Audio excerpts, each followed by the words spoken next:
ગુજરાતનો આવાજ।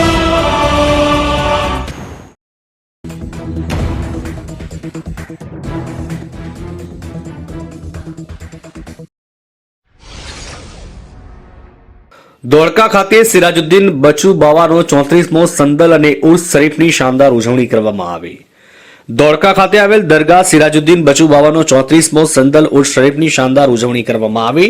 આ પ્રસંગે દરગાહ શરીફના સંચાલકો દ્વારા દરગાહને જાકમજોળ રોશનીથી શણગારવામાં આવી હતી અને સંદલ શરીફની શાનદાર તૈયારીઓ કરી, જેમાં સંદલ શરીફ ધોળકાના રાજમાર્ગો પર ફરી ધોળકાના શહેનશાહ સરકાર હજરત શાહ બાવા ચિસ્તીની દરગાહથી લઈને સરકાર બચુ બાવાની દરગાહ પર લાવીને ચડાવવામાં આવ્યો।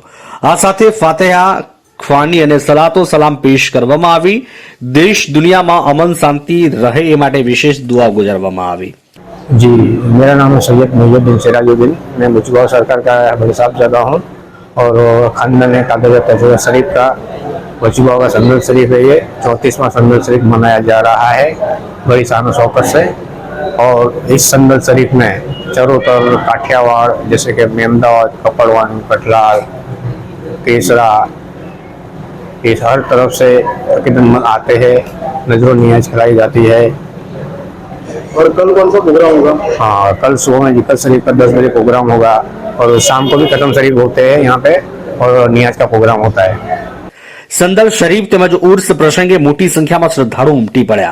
શ્રદ્ધાળુઓએ પણ દરગાહ શરીફ પર પુષ્પો અર્પણ કરી દુઆ ગુજારી, જેમાં ગુજરાતના ખૂણે ખૂણાથી હજારો અનુયાયીઓ શિષ્યો હાજર રહ્યા। આ પ્રસંગે કોઈ અનિચ્છનીય બનાવ ન બને તે હેતુસર ધોળકા પોલીસ અને સ્ટાફ ખડે પગે રહીને સેવા પૂરી પાડી। દરગાહ શરીફના પ્રાંગણમાં રમકડા, ખાણીપીણી, મીઠાઈ, નાસ્તાના સ્ટોલ અને મેળો પણ લાગ્યો હતો। ઉર્સ પ્રસંગે નિયાઝનો કાર્યક્રમ પણ યોજાયો હતો। ઉર્સના દિવસે રાત્રે જિક્ર શરીફ અને નિયાઝનો પ્રોગ્રામનું પણ આયોજન કરવામાં આવ્યું। આ પ્રસંગે મોટી સંખ્યામાં શ્રદ્ધાળુઓએ દરગાહ શરીફ ખાતે હાજરી આપી ધન્યતાની લાગણી અનુભવી હતી।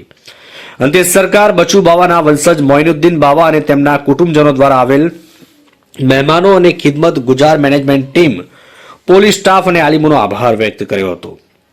આણંદથી બસર ચિસ્તીનો રિપોર્ટ।